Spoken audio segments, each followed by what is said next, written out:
Well, here we are. The first Deck Musings episode of 2024. So Happy New Year, everyone. So, if you remember from the previous episode, I decided to linger a little bit over this period around here. I think I'd mentioned previously as well, there's something a little bit out of whack here with the dates in this particular Wikipedia article on MTG Wiki. I believe the actual release date of 8th edition was actually July 28th, so it was there prior to Worlds. So I'm actually going to look at Worlds again. I know I looked at it in the previous episode when we were talking about Scourge, or we were sort of focused in a little bit on Scourge. I'm going to look at another deck that was from that period. Here's the so it's the 2003 World Championships. We looked at Daniel Zink's deck in the previous episode. So what we want to do is look at another deck, and that's going to be the Goblin-Bidding deck. So Wolfgang Edder, and that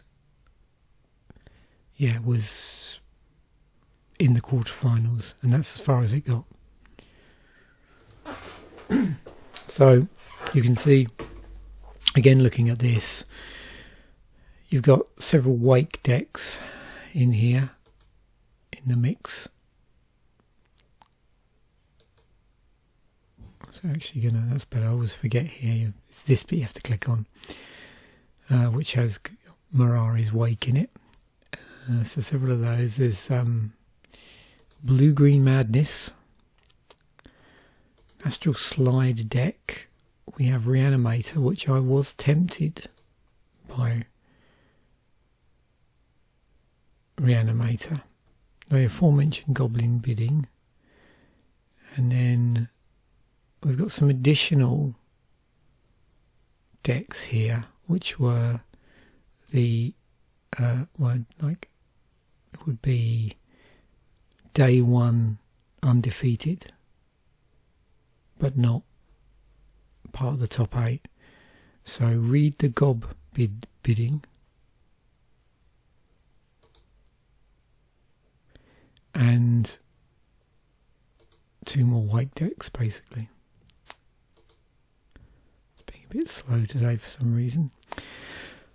Yes, so the other thing is that they were still, Wizards were still printing World Championship decks. There's one more year they did it after this, so 2003. And funnily enough, the deck we're going to look at did feature in the 4 that they printed. So they did print the winning deck.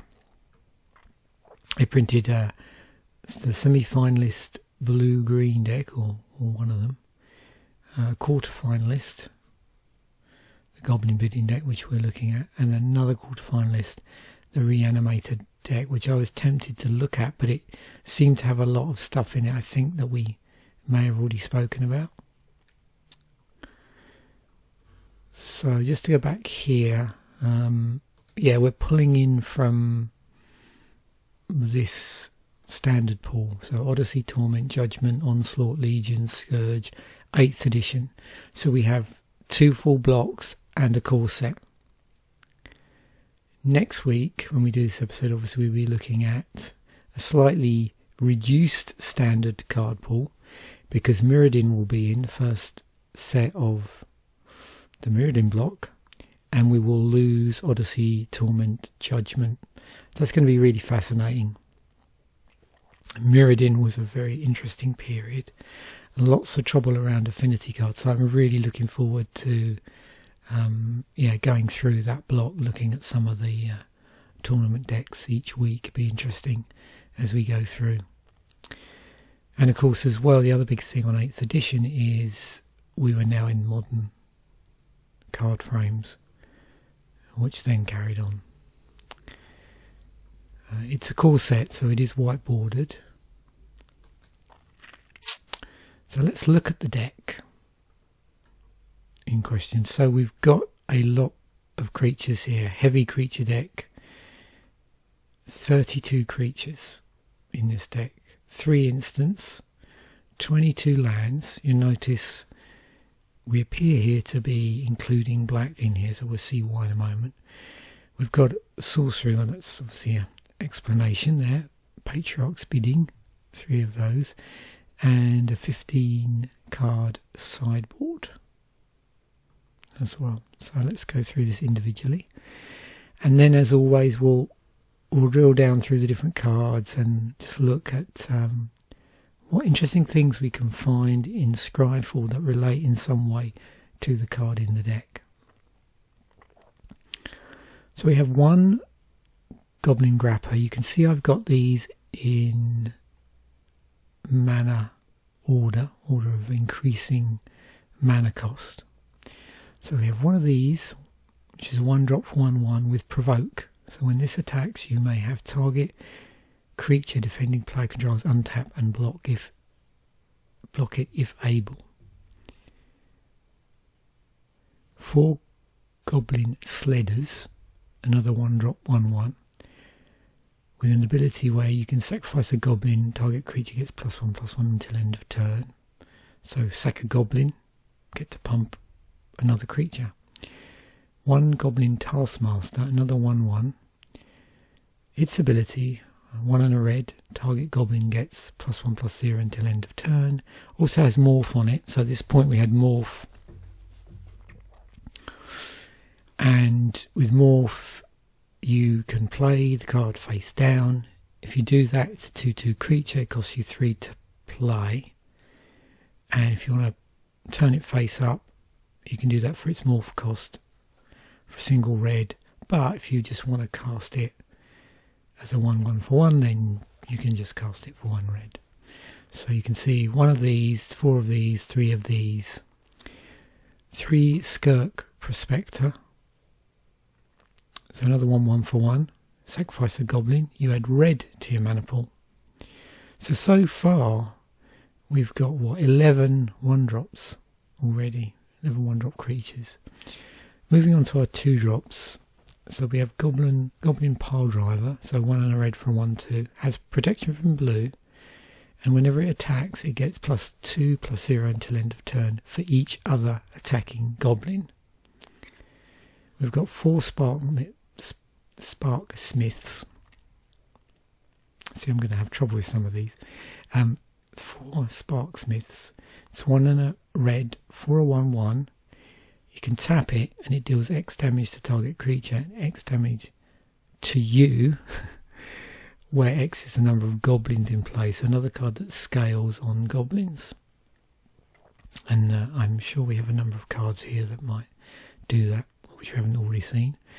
Gempalm Incinerator, 2 and a red, 2/1 with cycling. So with cycling, in this case, we pay 1 and a red. You can choose to discard the card from your hand and draw a card.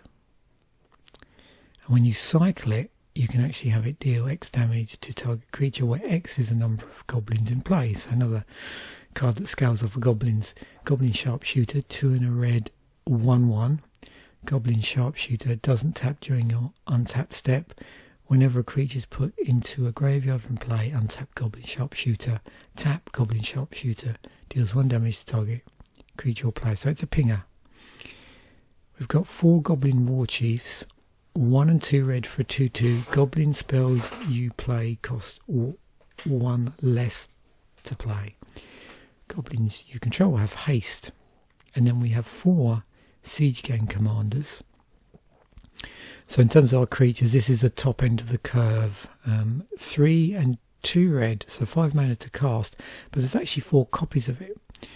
And when it comes into play, put 3 1/1 red goblin creature tokens into play. 1 and a red, sacrifice a goblin, Siege Gang Commander, deals 2 damage to target creature or player. So as I said, 32 creatures in this deck. We've got 3 instants, and this is one of the reasons why we're playing black mana sources in the deck. It's 1 and a black, destroy target creature with converted mana cost 3 or less. It can't be regenerated. 22 lands, and it's quite a mixture of non-basics here because we're able to pull from 8th edition. You can see here we've got City of Brass was reprinted in 8th. We've also got Onslaught as a cycle of lands in Onslaught, these fetch lands. And then there was also a cycle of filter lands in Odyssey. But not only did they filter for mana, they also effectively, expanded the mana by, you're paying 1, you get 2 out. So both these and these are dual lands. And then this one actually does the full colours of mana. So with Bloodstained Mire, there's 4 of those. You pay 1 life, you sack it, and you search out in your library for a swamp or a mountain card and put it into play, then shuffle your library. We've got a City of Brass, just a copy of that. When it becomes tapped, it deals 1 damage to you, and you can only tap it to add 1 mana of any colour to your mana pool. There's no sort of, colourless tap, get out of getting damage, which you sometimes see on cards that ping you, land that pings you. But this one, if you want to get mana out of it, it's going to cost you with 1 damage. 10 mountains. We've got 3 Shadowblood Ridges, so this filter business. So pay 1 colour of any mana, and you get a black and a red out. And then 4 swamps in here. We've also got 3 sorceries, Patriarch's Bidding, so 3 and 2 black. Each player chooses a creature type. Each player returns all creature cards of a type chosen this way from his or her graveyard to play. And then our sideboard. So obviously to deal with various matchups and specific threats. So we've got 2 Cabal Therapies, single black, it's a sorcery. You get to name a non-land card. Target player reveals his or her hand and discards from it all cards with that name. Has flashback as well, so you sacrifice a creature to get flashback. So you can actually play the card from the graveyard for its flashback cost, then remove it from the game. We've got Flaring Pain. It's 1 and a red. Damage can't be prevented this turn. Has flashback of a single red. Notice both of these from Judgment, and they have that, graveyard matters indicator on them that they did for a short period of time. We've got another Smother in here, which we've seen already. We've got 4 Starstorms, so X and 2 red for this interesting mass removal spell. So it deals X damage to each creature. Also got cycling for 3 on it, so you can actually choose to just cycle it and replace this with another card, whatever you happen to draw. 2 Dark Banishings, so they reprinted Dark Banishing in 8th edition. It's 2 and a black, destroy target non-black creature, can't be regenerated. And then 4 Sulfuric Vortexes, so 1 and 2 red. It's an enchantment. At the beginning of each player's upkeep, Sulfuric Vortex deals 2 damage to that player. If a player would gain life, that player gains no life instead. So that's across the board. So obviously with this, there's a lot of cards that potentially can do you damage as well. So you're on a clock with these. And of course the idea is just to get your goblins out and swing with them before your opponent gets your life total down to 0. So we'll start off with the most important cards in the deck, the basic lands. And you can see there's 2 borders here in 8th edition. They printed the set featured like randomly inserted premium black bordered versions of all the cards in the set. So there's also black bordered versions of the basic lands. And you can see we've got 4 very nice and different types of artwork here. One set in white bordered, one set in black. And it is interesting, I think, to look at them side by side and see whether for any particular artwork, just having it in a different colour border just presents the artwork in a slightly different way for whatever reason makes it look slightly different. There's swamps in here as well, so same with swamps. And yeah, particularly nice artwork here in 8th edition.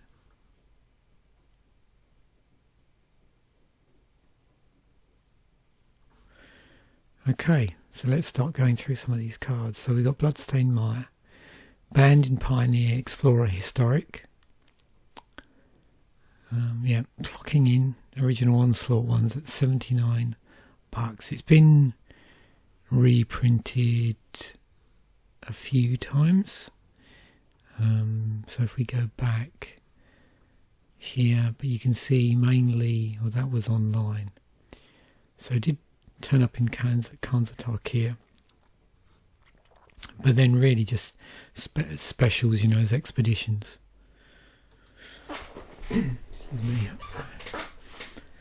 And those other Gold Border ones were the World Championship deck versions as well, of which this deck was one. So we have looked at these before, but I'm just going to go into the tagger, just see if there's anything else I want to really add beyond the previous episodes. So yeah, it was a cycle of fetch lands, as we know. It's yeah, a manaless land. That's an interesting thing. So into that category, you get an interesting hodgepodge of things, really. It's just, and we've been down this avenue before, but yeah, manaless lands do fascinate me. So you can see early on in Legends, it was a bit of a thing. And I suppose, I'm just trying to think really nowadays when you see it, it's probably more connected with maybe fetch lands than anything else. Did that take? It's better. Yeah, so yeah, my mistake there, because these were reprinted and I forgot to press enter. But yeah, originally started out actually in Arabian Nights. So you get all of these ones, and then we get the Legends ones. Pretty interesting artwork. Would that be a nice little collection, do you think? So I'm just going to go to full images. Okay, I'm curious about the price. I probably could have filtered that, made it a little bit easier on myself. But so $13, 5, yeah. Well, they are older cards. Oh yeah, Tabernacle, of course, from Legends, yeah.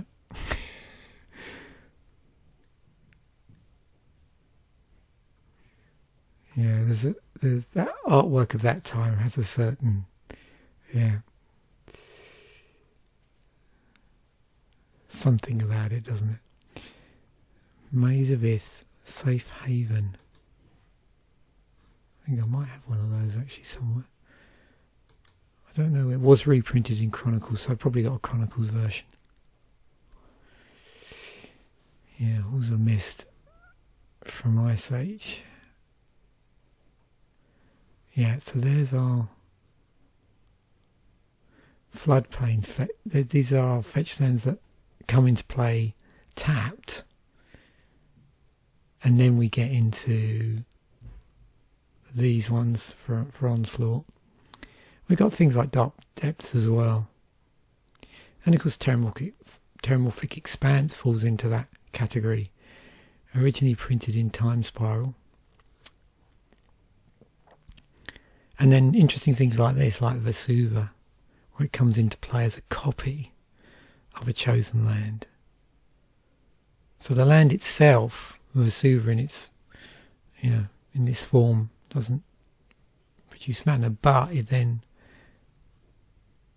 is a copy of something else that may well, of course, depending on what you copy.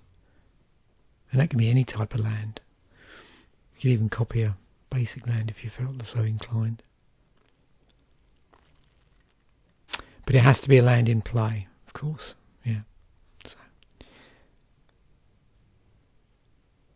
So here's the other ones from Zendikar, those other fetch lands. You're paying 1 life. Eye of Ugin falls into that category. And then we've got a few others here. And we've actually got a cycle again that appeared around Streets of New Capenna. Or, sorry, Streets of New Capenna, I meant to say.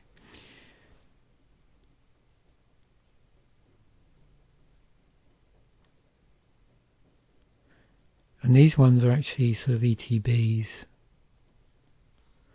It's interesting with these because these can just sit there if you really want them to. Whereas the sack of triggers on the ETB.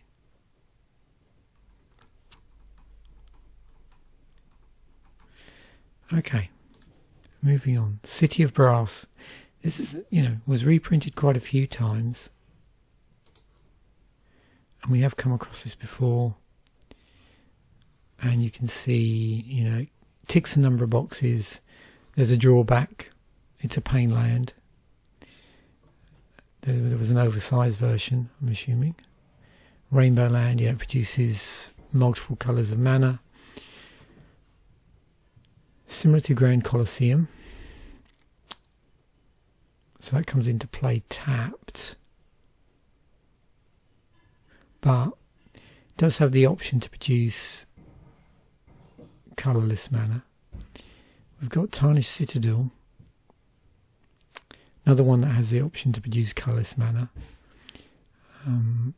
This one does 3 damage, so quite much more expensive damage-wise to you than the City of Brass.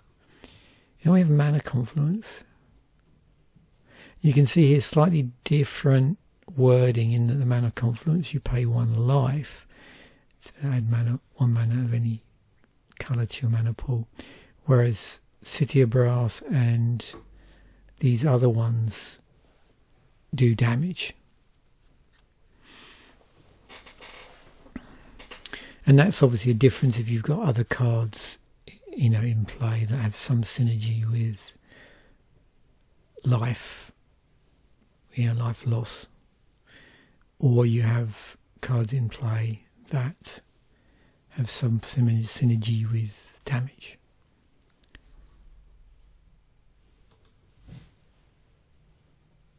This was a cycle, as we know, also reprinted a few times in Commander product, starting around 2016. It's also in the Doctor Who set as well.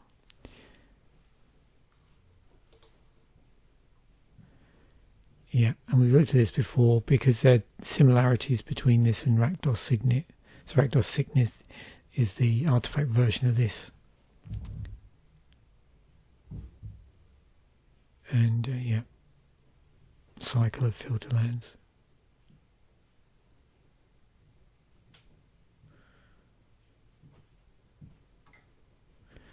It's interesting, I don't know if there is a tag or not for filter land generally. No, it could be possibly something else as well. But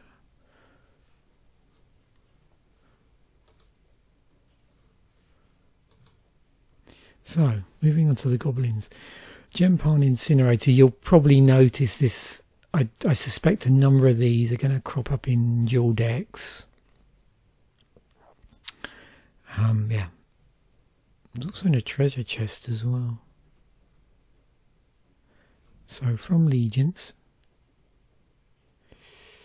Yeah, 2-1 for 3 with cycling and damage.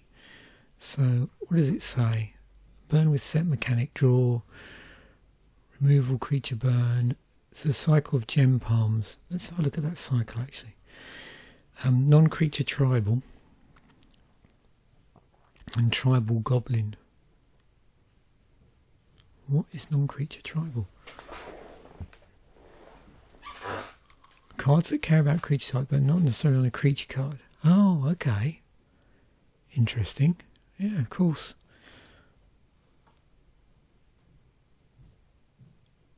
Okay. Right. Yeah, it just says number of goblins in play.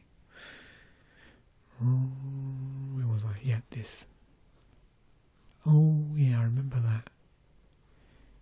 Interesting. So, if I do... Oh, we have been here before. But let's go around again. Yep. So they're all cyclers, aren't they?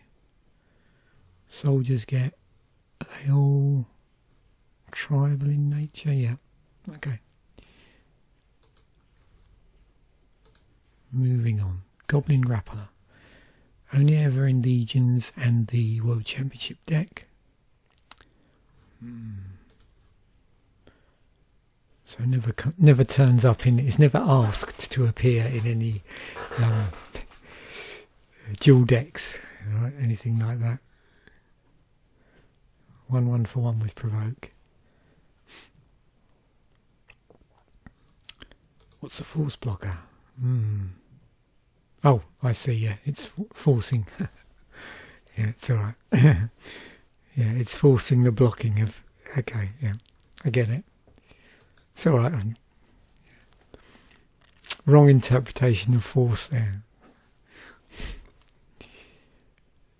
Yeah, French vanilla, this is where I'm sure people watching this, most people are familiar with the term, as opposed to just regular vanilla. So French vanilla creatures are creatures and vehicles that only have keyworded abilities.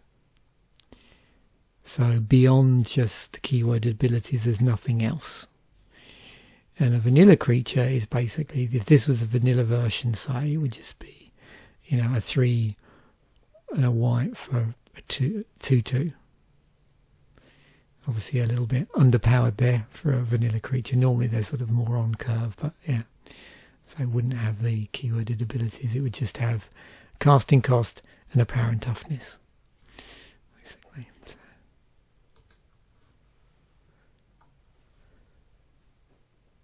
Yeah, so attack trigger, I imagine that's quite widespread.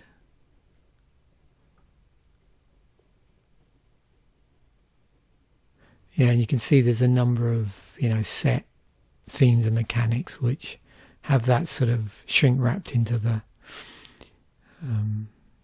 ability, to the keyworded ability.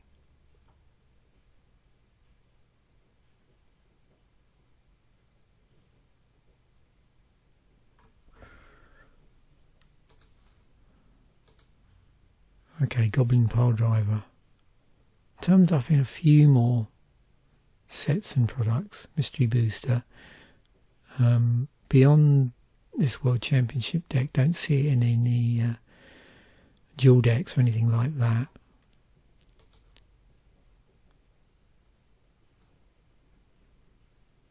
Attack trigger again, yeah. So we've got an attack trigger. Evasion, synergy attacker. So here, let's go down that rabbit hole. See if we've been here before. Doesn't look like we have, which is always nice. Okay.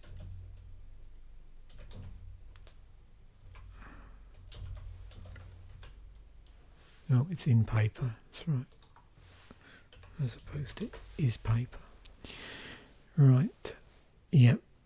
789 cards. Oh, good doggo. Dog meat ever loyal. Okay, Orcish Oriflame from Limited. Okay. Of course, yeah, it's on this legend, isn't it? And does not attack and is not tapped. Any of your creatures may attack without tapping. Okay, oh, that's an interesting. So it gives everything else vigilance then.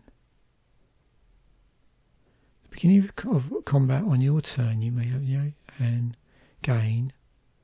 Interesting way of wording it. Your hand can't attack. until end of combat.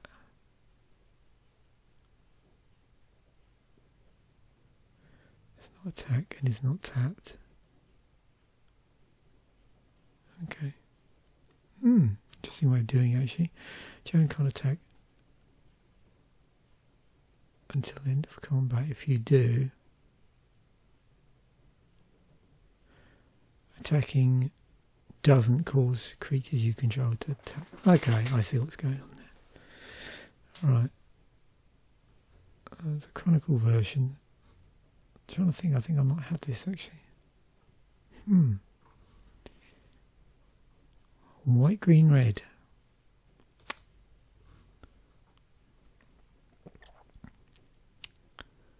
Oh, there's Maze of Ith. From the Dark.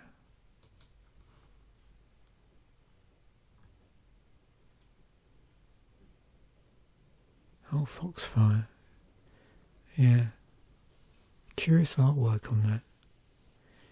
And Tell Him Tor.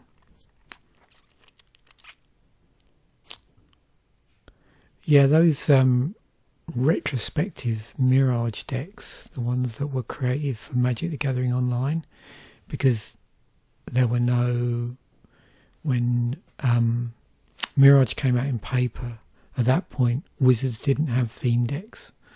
It wasn't until the next block. And yeah, there's some videos on the channel, I think at least, well, no, once, maybe even twice now, I've featured this deck.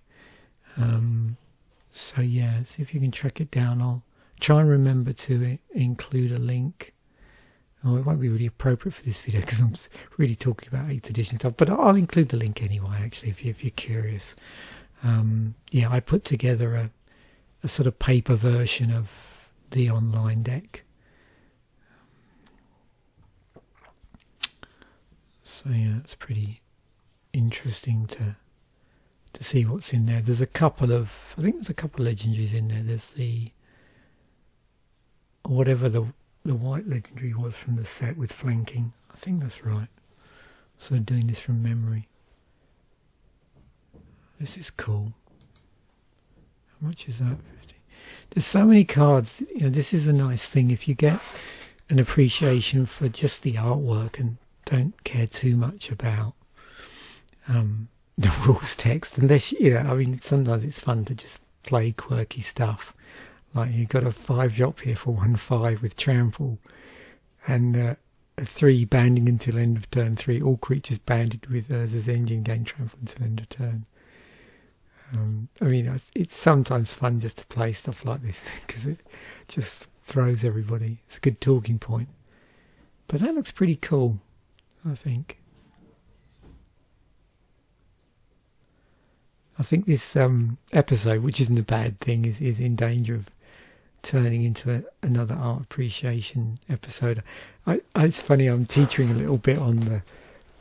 I had a thought the other day, which is like, what if I made everything about the artwork? But I don't really want to do that, so don't worry. But it was tempting.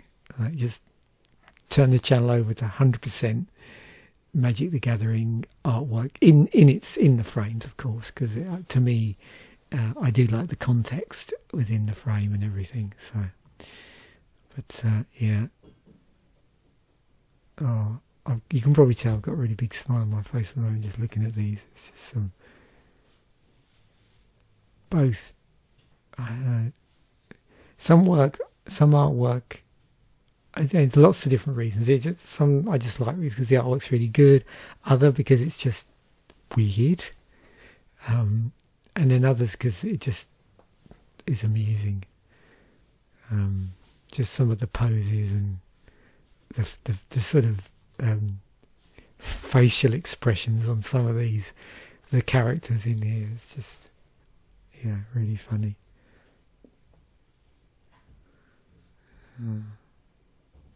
Oh yeah, we're moving into what? I'm sure, yeah, because we've got ninjutsu here. So you've got this sudden cluster of Kamigawa era cards. Yeah, it's going to be cool when we get up to this stage actually. I'm really looking forward to this sort of period between 8th edition and 10th edition. Lots of sets to cover. And just a little bit beyond that as well into a Lorwyn block. Yeah, some interesting legendary creatures in Time Spiral as well. Maybe stuff you hadn't seen before in terms of just abilities.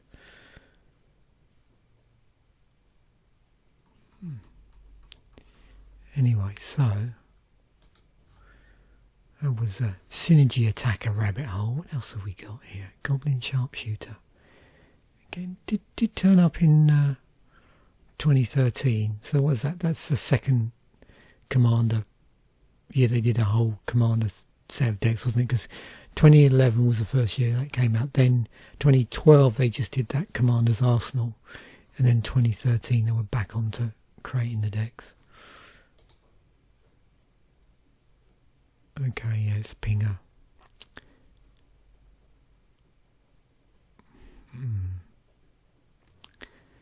Untap Self. Yep, so whenever it's put into a graveyard from play, untap Goblin Sharpshooter, because it doesn't untap during your untap step. And I bet there's quite a number of... Oh, I should never say before it comes up, should I? So yeah, 41 cards that don't untap. Is this a rabbit? Yeah, we've been down this before. But anyway, I'm not sure how long ago. So yeah, I don't always expect everybody watching this to watch the whole series. So I do revisit these, but it's quite a good indicator to me. If sometimes I can remember when I've done it a couple of weeks ago, but not always. Oh, Grimgrin's here. And Traxos. Depth Charge Colossus. Prototype on it. So yeah, with a lot of these, they don't untap. There's obviously a pretty good reason why they don't.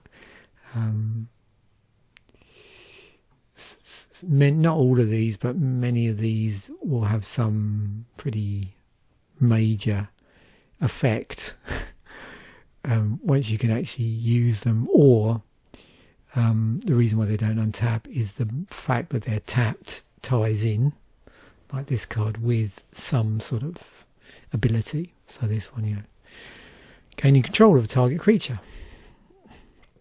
So yeah.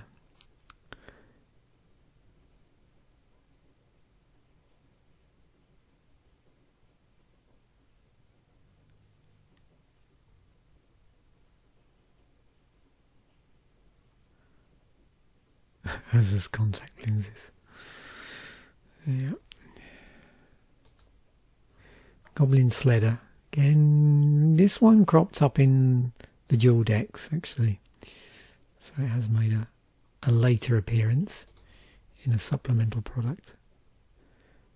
Another one where it just says sacrifice a goblin. No mention specifically to being a creature, so could interact with the the tribal cards from Lorwyn, for example.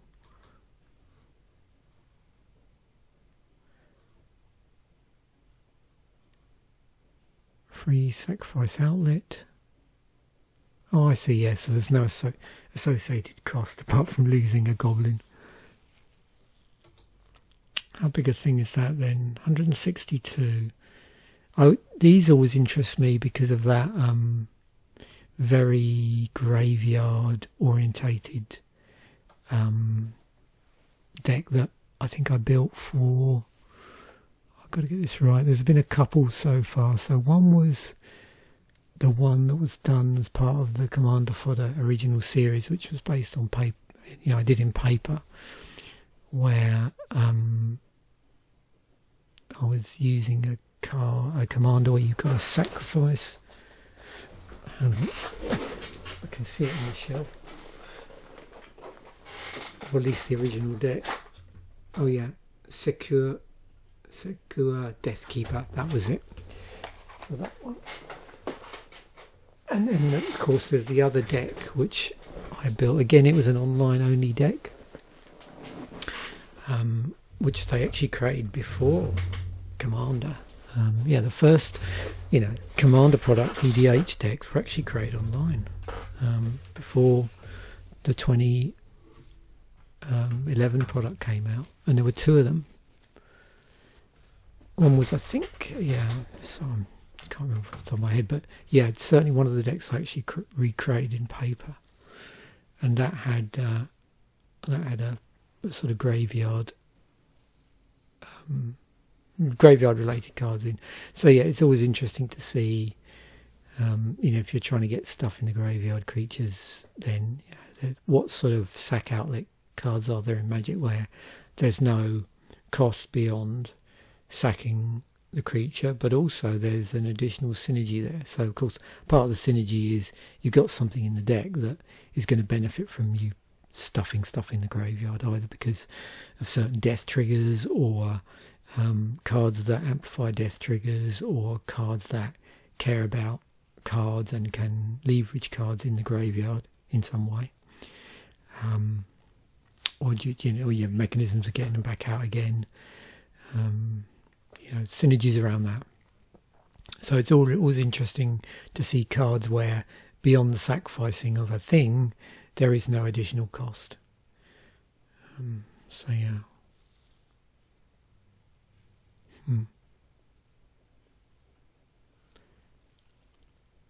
This is nice. Huh.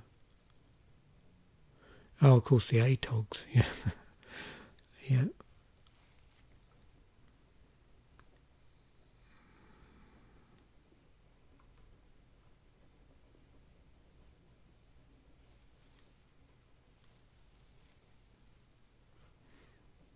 Yeah, we will be talking about Mirrodin next week.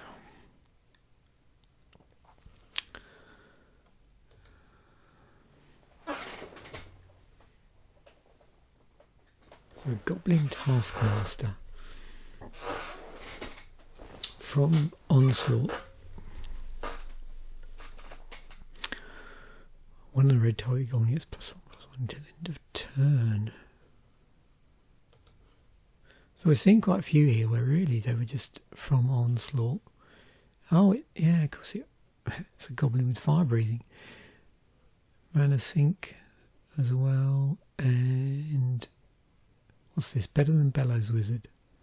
Oh, okay, so 1/1 for 1 with fire breathing, but doesn't have the morph ability on it. Yeah, okay. And yeah, fire breathing is a thing, and it's something that I have looked at on quite a few occasions. So 216 cards here.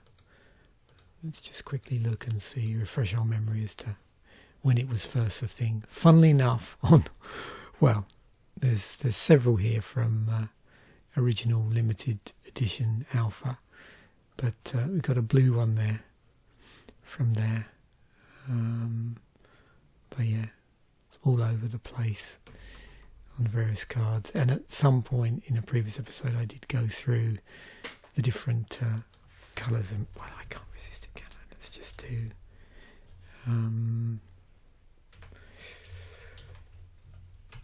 so 17 cards which have white on them. That'll include obviously ones here that are 2 colour. Might end up double counting some stuff here. Blue 11, black 29, red 146, and green 12. But like I said, some of these, because they splash or they have red in the mana, going to be in there. Oh, interesting mono green card.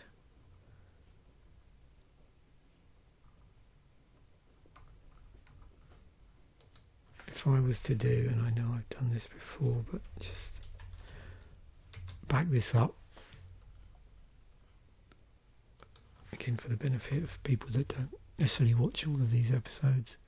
So if I lock it down to only include, with like basically mono red because of the colour ID, you sort of get a feel here for where it's more common in just a single colour card.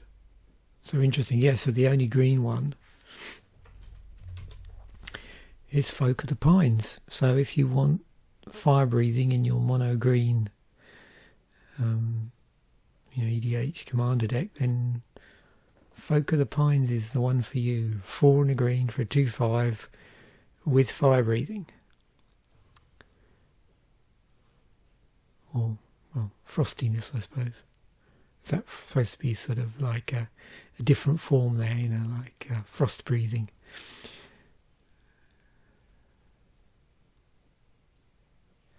Yeah, this one was in the dual decks. Goblin Warchief.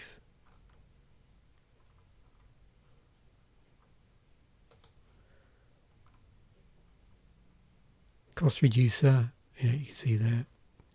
And obviously a thing. 241 cards in Magic. Cards that make other spells cost less rather than themselves. And I'm sure, yeah. Okay.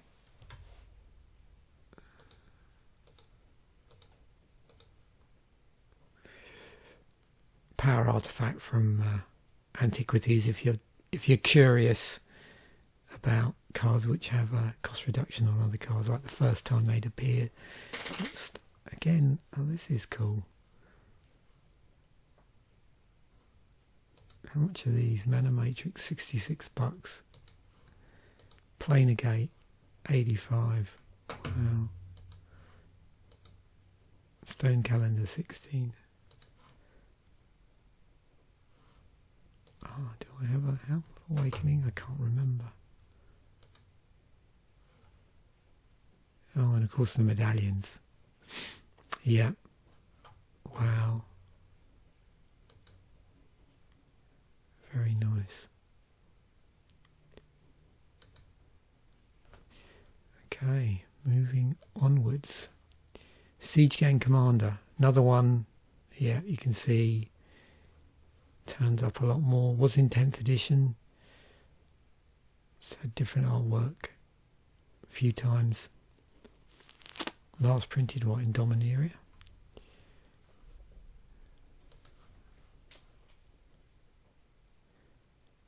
Okay, I'm going to look at that Bombard. I don't think that's a tag I've necessarily seen before. Burn with set mechanic. Sacrifice outlet creature. Burn any non-creature tribal goblin. Similar to Goblin Marshal. That has Echo on it. And the Mirror of Ambush Commander, which is the green one. So yeah, and that was also in a dual deck. I suppose what, Goblins versus Elves? Must be something like that. So with Bombard, sacrifice something to deal end damage. Okay, also see Fling. So Fling is sacrifice a creature to deal its power in damage to something. So they're related to Bombard, which is sacrifice something to deal end damage. And One-Sided Fight, which is creature deals damage equal to its power to another light fight, but without the chance to fight back. Yep, so they all sort of have similarities there. Let's see indeed. Oh, I have looked at Bombard before. It'd be funny if it was the last episode as well. Me. Heliopile, Good as Zombies, Tinderwall. So green card with red abilities. Goblin Liar. Well, he's riffing it up on his liar there. Okay. Magma Mine, Time Bomb, well. Oh, Mog Fanatic, of course, yeah. So yeah, quite a number of here. We've got things like Shard Phoenix.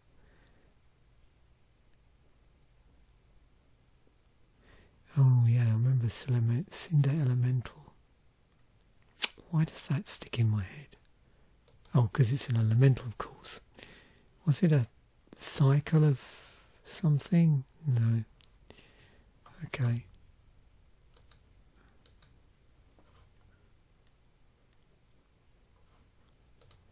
Was that reprinted in? Is that because it was reprinted in Gatecrash and Plane Chase? Might be, yeah.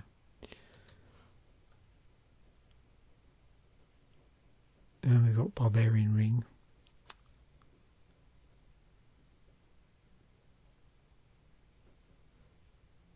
Dive Bomber Griffin. Yeah, there's tons of Griffins, you know, enough to do an interesting Griffin tribal deck. Oh, another one which features quite heavily in supplemental product. Sacrifice a goblin, add red to your mana pool. I can see why. Free sack outlet. A mana dork egg. Creatures that can be sacrificed to add mana. Again, let's just see, is that something we've looked at? No. Okay, we haven't looked at mana dork eggs before. Okay. Let's see the first time a mana dork egg was printed. So, Basal Thrall. I was aware of Blood Pet actually. So 2 black, tap, sacrifice Basil. Or Basil, is that Basil or Basil? Basil, I suppose. Basil. Thrall to add double black to your mana pool. Play this ability as an interrupt. There's Tinder Wall again. Doing double duty. Blood Vassal. Oh, the attendants, of course. Yeah. Forgot about these. This cycle. Because there were a cycle of attendants. There were the dragons themselves. There was a cycle of charms, I believe. And was there a cycle of lands? I think there might have been.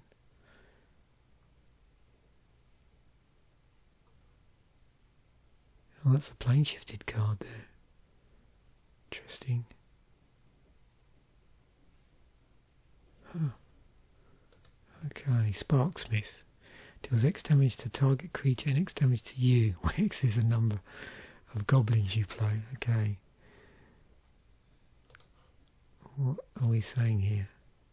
Oh, so non-creature tribal goblin, removal, creature burn.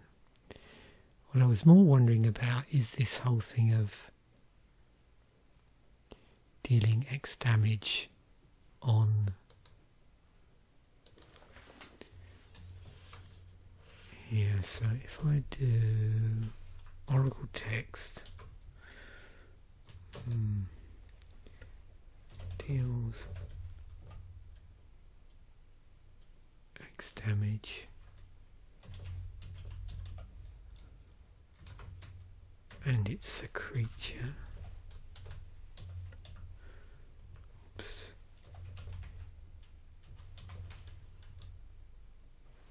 So 58 cards of a similar nature.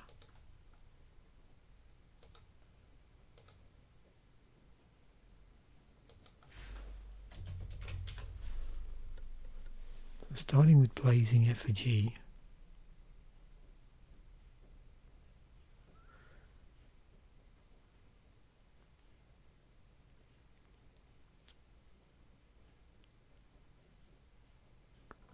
So with this, if we were also to do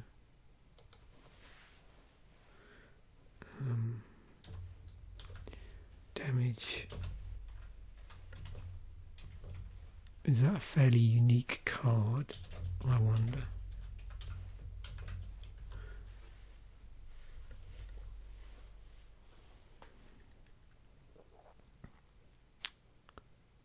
Primordial Ooze. Must attack each turn if possible. Gains +1/+1 at end. Keep use counters. Then pay 1 per counter. All yours deals 1 damage to you for each counter becomes tapped. What's the wording on that? Okay, so yeah, it's not. It just happens to be some luck because of that. It's not dealing X damage to an opponent.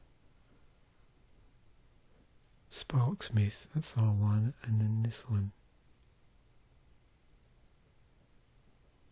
Yeah, again, it's just dealing damage to us. Okay. So Smother.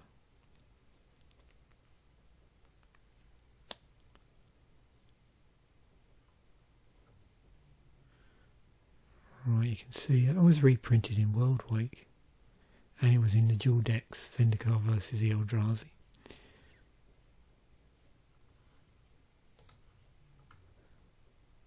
So, eliminate. Let's refresh my memory on that. 1 on the black, destroy target creature or planeswalker with converted mana cost 3 or less. Okay. Of course, Strangling Soot. Reference by Strangling Soot.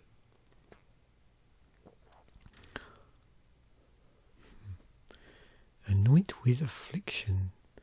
Worse than this one. So why is this one better? 1 on the black, exile a target creature. If it has mana value 3 or less. Corrupted, exile that creature instead. If its control has 3 or more poison counters.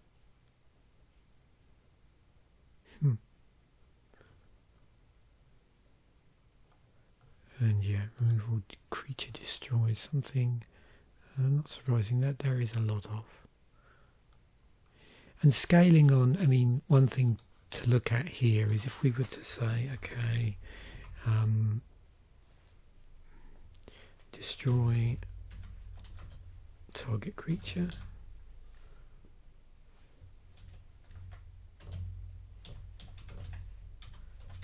With something. Destroy a target creature. Destroy with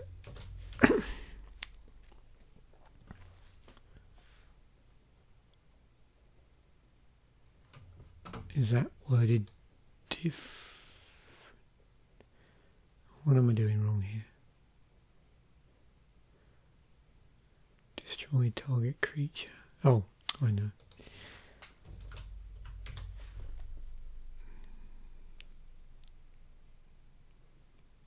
Yeah, so, okay. And that was intentional. I did want to see, not just, because I'm going to get a lot of stuff like destroy target creature with flying. But that was my intention. It wasn't just destroy target creature with power. Initially, I wanted to see this. So we've got 90 cards where it's destroying a target based on some attribute. So it could be power, it could be shadow. So if you do power, and it's interesting, this is something interesting to play with. So we've got 36 cards in Magic history which care about power. There's no additional condition, so it's not like sometimes you might see, destroy target attacking creature with that. So this is just specifically that type of thing. I don't know whether toughness has ever been a criteria, and it has. So 7 cards. You'll probably guess that flying is a thing, particularly in green. You've got cards like Plummet, that sort of stuff. And then there's other things, like you probably saw there, destroy a card with Island Walk. I don't know if it would have Land Walk. I don't know whether that extended to other certain... Yeah, probably not. But certainly if you just do that, you get quite an idea about targeted destruction based on some criteria, condition, ability, whatever. So you can see here, destroy target creature with any bounty counters on it, and it's the one putting bounty counters on it. There's Also, isn't there the assassin type ability that's similar to that, where there was one card I thought that put assassin counters on, but I think it was the mechanism for blowing them up was slightly different, maybe. But yeah, and again, an interesting little rabbit hole to go down, because these sort of targeted destruction based on some sort of ability or attribute that it has. And there's one based on the casting cost. Scales off of that. Patriarch's Bidding. So this was the other one of a few non-creature cards in the deck. Did crop up in Modern Horizons 2.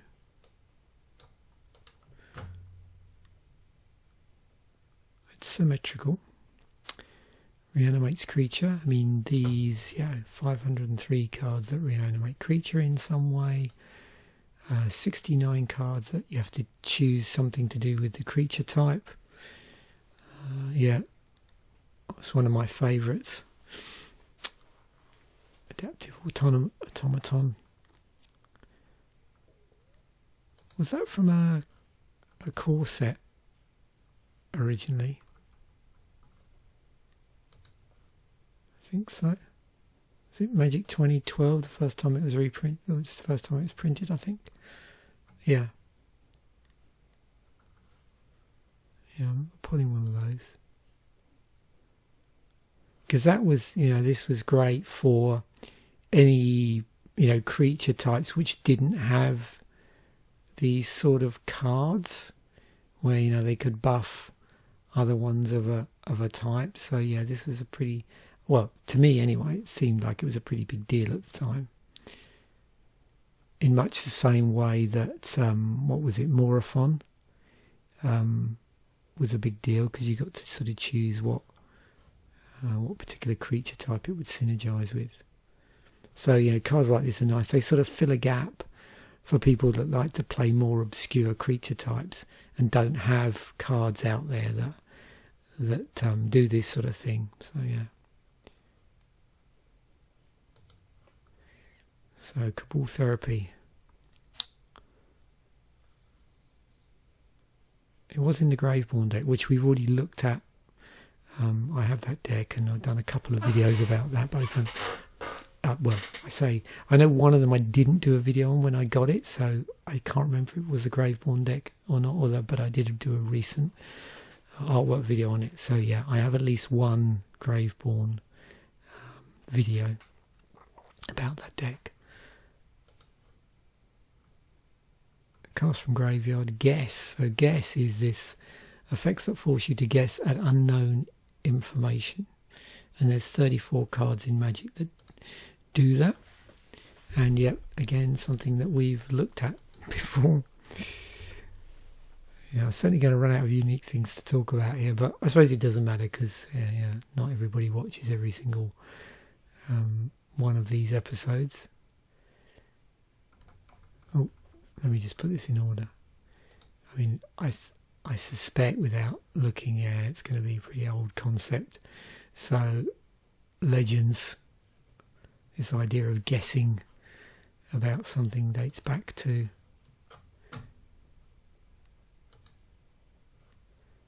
got discovered the set mechanic. Good old hand disruption. I like a bit of hand disruption.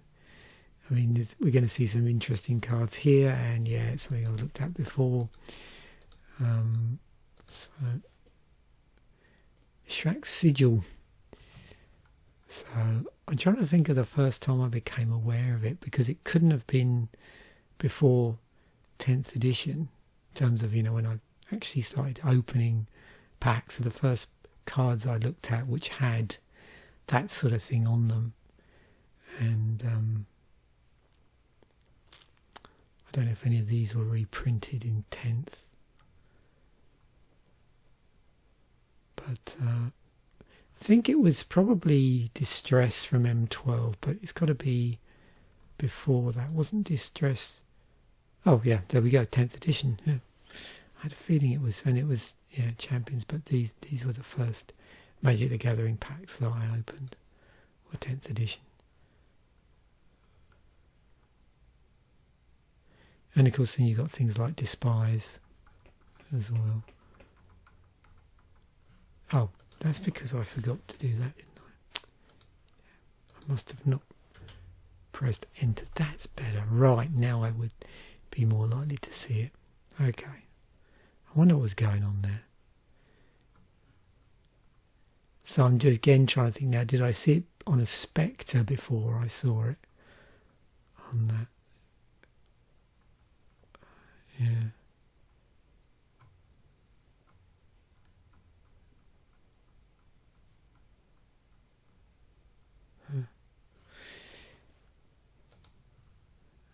Oops. Okay, a few more. So we're now well into sideboard now. So Dark Banishing, I know we've looked at this card before. There's a lot of black cards that do variations of this, and over time it's got like less selective. So, you know, there's a lot of early cards, destroy target non-black creature, it can't be regenerated. So it was always the case that it couldn't destroy like everything. There was always something that it couldn't deal with. Like in this case, can't deal with black creatures, can't destroy black creatures. Notorious Assassin, so it's on its body there. Removal creature destroyed, there's loads.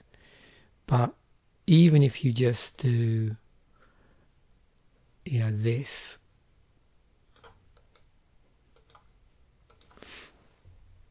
which I bet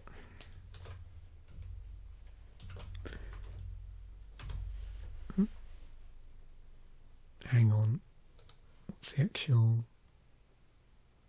oh, I see, I've done it again. There we go.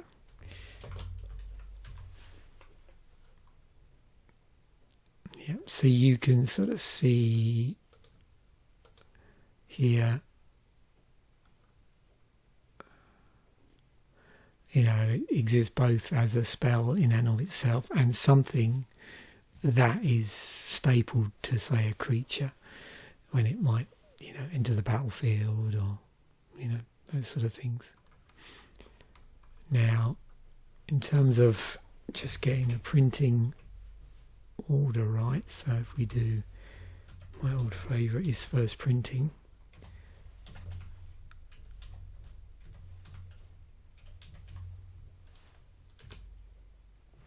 There we go.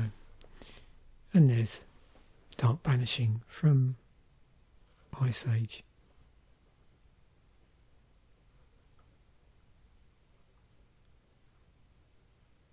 So what's that? That's instant speed. And we get up to sort of period.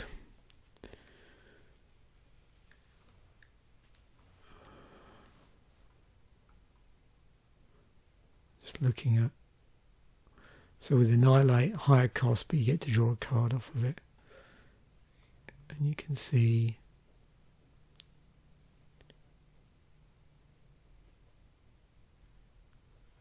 go through. I'm just looking to see where was the first time it said it can't be regenerated.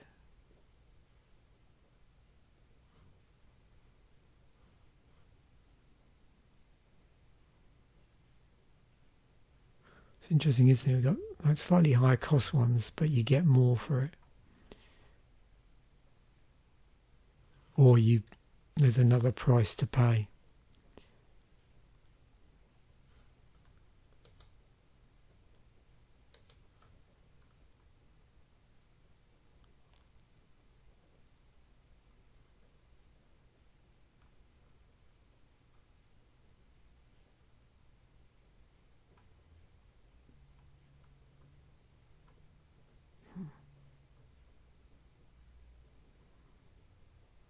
And the other thing is, do we see it in...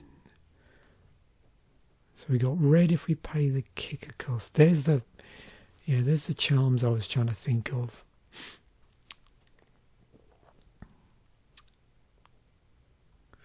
And there, of course, is Doomblade.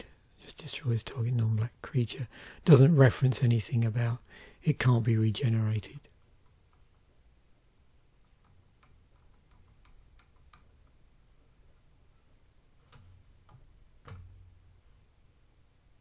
And if we just do this,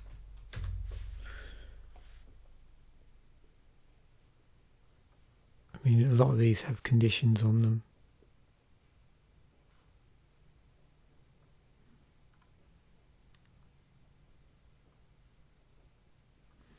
You can see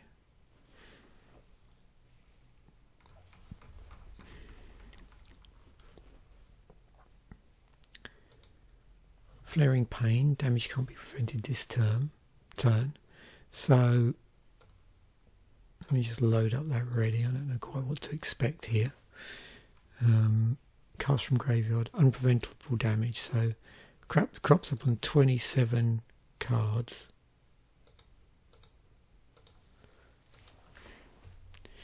And we have looked at that before.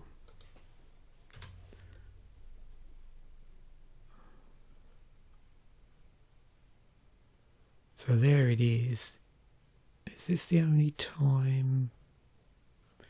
I'm just curious if we've ever seen like functional reprint or copies of it without flashback.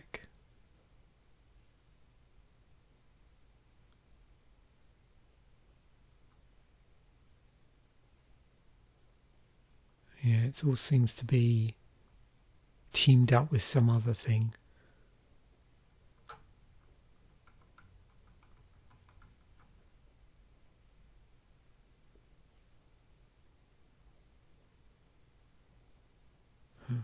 Interesting. First sort of came out on a green card again.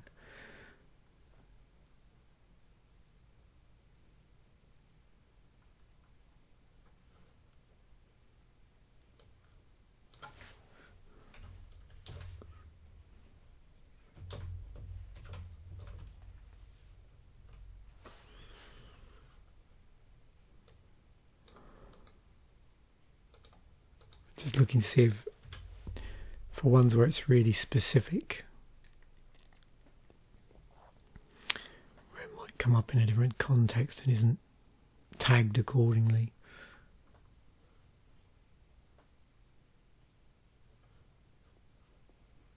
Yeah. Interesting. Okay, we're getting near the end now. Starstorm.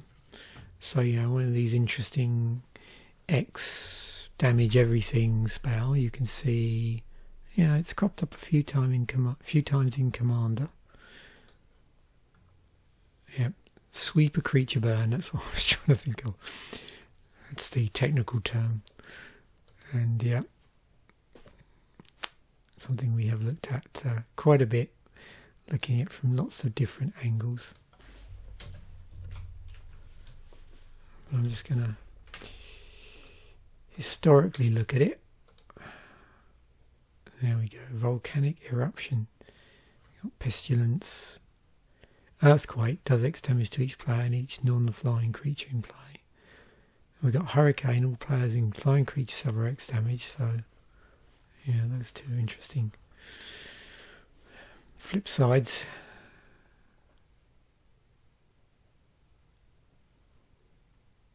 Falling Star. That's interesting. You have to drop it. Pyroclasm. Time Bomb. And we got Savage Twister. I'm looking out as well for like X spell versions. Oh, of course, Flame Wave. Wow. So what's the most recent version of this? If I flip this, call forth the Tempest. Okay. We got Delete. Delete deals X damage to each non-artifact creature in each player. Spiteful Banditry. And then finally, Sulfuric Vortex. At the beginning of each player's upkeep, Sulfuric Vortex deals 2 damage to that player. If the player would gain life, that player gains no life instead. Wasn't Sorin Vols's Tibble?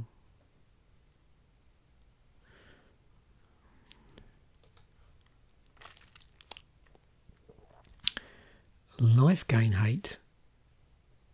27 of those, so that's a thing. Symmetrical Roiling Vortex, similar to. At the beginning of each player's upkeep, Roiling Vortex deals 1 damage to them. Both, no? Okay. Burn player. So, let's look at burn player. First printing, definitely. Oh, yeah, I was. That's funny.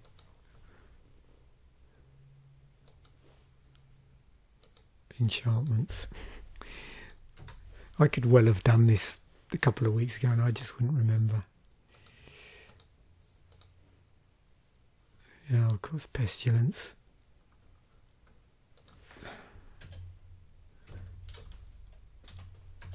Mono red, please. Thank you.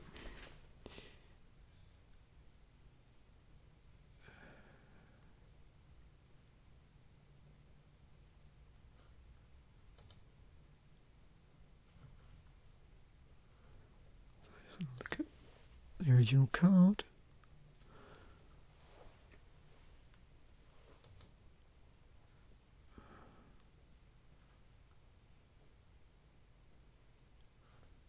What did I do wrong there? It's an enchantment. It's red. Okay. Just dial it back a bit.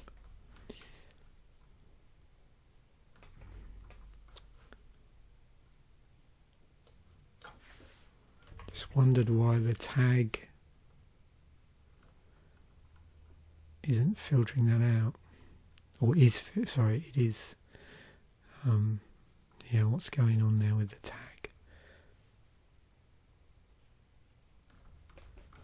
Is that not in its own list of tags? Did I miss something? Burn player. Oh, maybe it's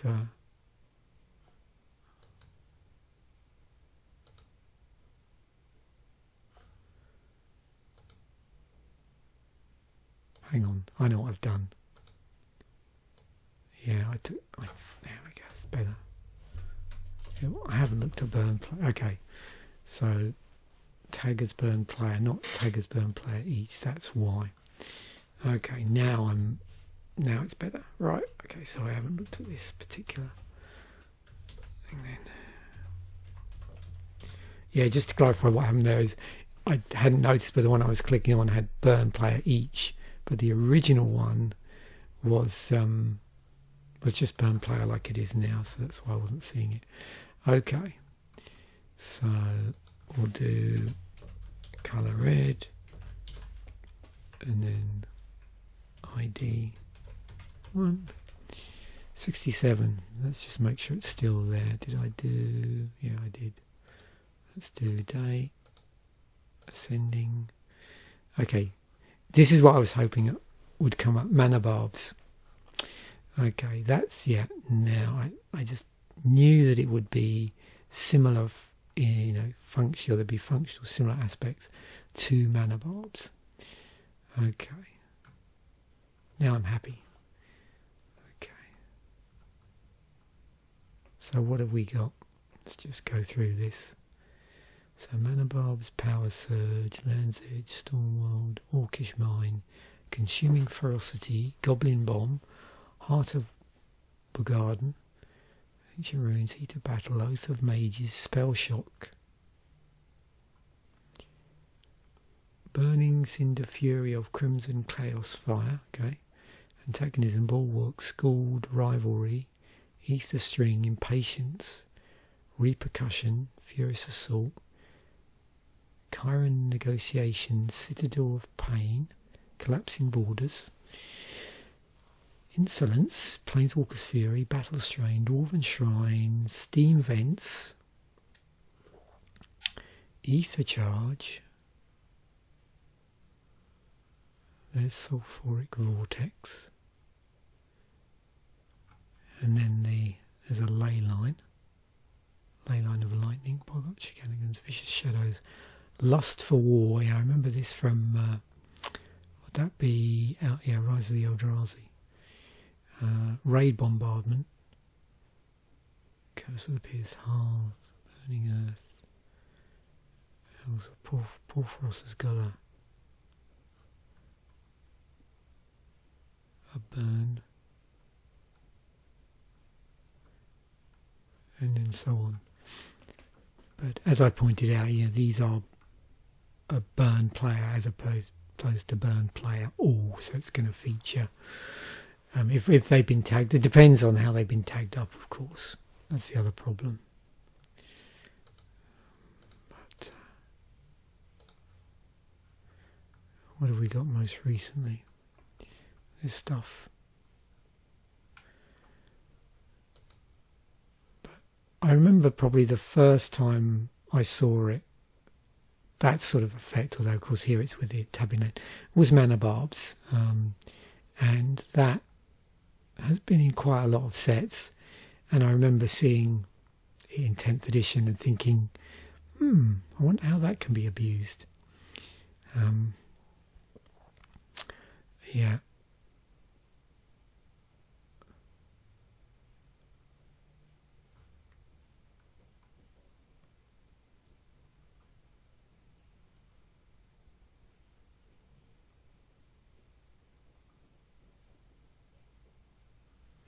Yeah, I always love the artwork on that. And they used the old artwork consistently for quite a while. I was just looking, are there any black bordered ones where you would get that original artwork? What's this? Oh, the third. Excuse me this morning.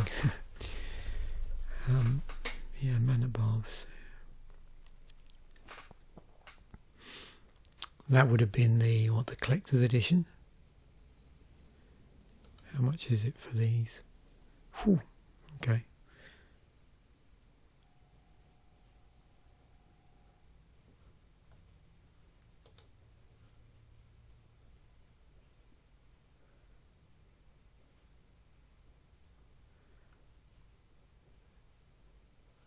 And the white border ones that don't look like they're washed out.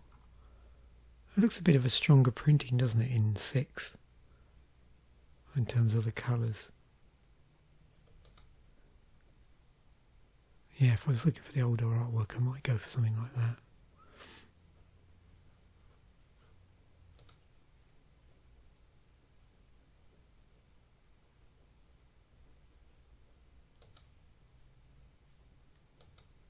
Is there? So it's a 5th edition version with different artwork.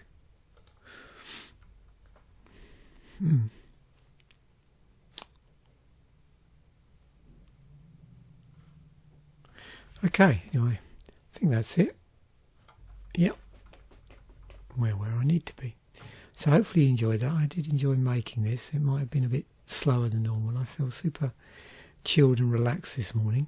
So thanks once again. Again, Happy New Year for 2024. And I will catch you in the next video. Bye for now.